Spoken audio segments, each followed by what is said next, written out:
ইমোর online কিভাবে বন্ধ করবেন। আমরা যদি ইমো চালাই বা ইমোতে লাইনে থাকি, আসলে অন্য কেউ দেখে যে আমি লাইনে আছি, এটা কিভাবে বন্ধ করবেন এই ভিডিওতে দেখানো হবে। তো চলুন ভিডিওটা শুরু করা যাক। আর ভিডিওটা শুরু করার আগে একটা রিকোয়েস্ট, আমার চ্যানেলটি যারা সাবস্ক্রাইব করেননি অবশ্যই সাবস্ক্রাইব করে নেবেন।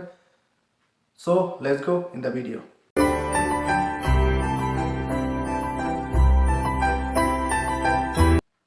ফার্স্টেই আমরা মোবাইল স্ক্রিনে চলে আসবো। মোবাইল স্ক্রিনে আসার পর আমাদের যে কাজটি প্রথমেই করতে হবে সেটি হলো আমরা ইমো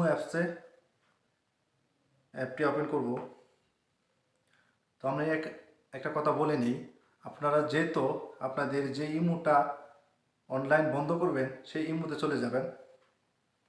ইমো অ্যাপটি ওপেন করার পর আমাদের যে একটা ফটো বা আইকন আছে এটাতে আমরা ক্লিক করব।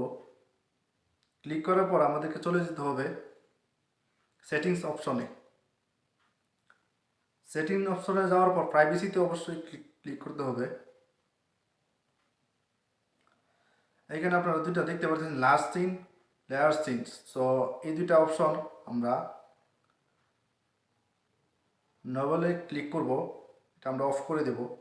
তো তৃতীয় যে অপশনটা আছে এটাতে আমরা ক্লিক করব। আমরা আবার ব্যাকে চলে আসব, আমাদের যে দ্বিতীয় যে সেটিংসটা আছে এটি ক্লিক করব। তো এটাও আমরা নিচের যে অপশন আছে নভারলি, এটাতে আমরা ক্লিক করব। তো ক্লিক করার পর আমাদের দেখতে পাইতেছেন যে আমাদের বন্ধ আছে।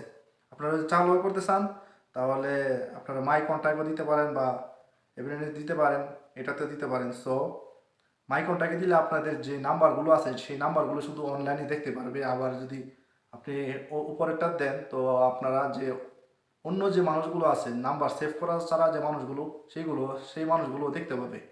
সো আশা করি আপনারা এই ভিডিওটি বুঝতে পারছেন। আর যদি ভালো লেগে থাকে অবশ্যই চ্যানেলটি সাবস্ক্রাইব করবেন আর লাইক দিয়ে অবশ্যই আমাদের পাশে থাকবেন।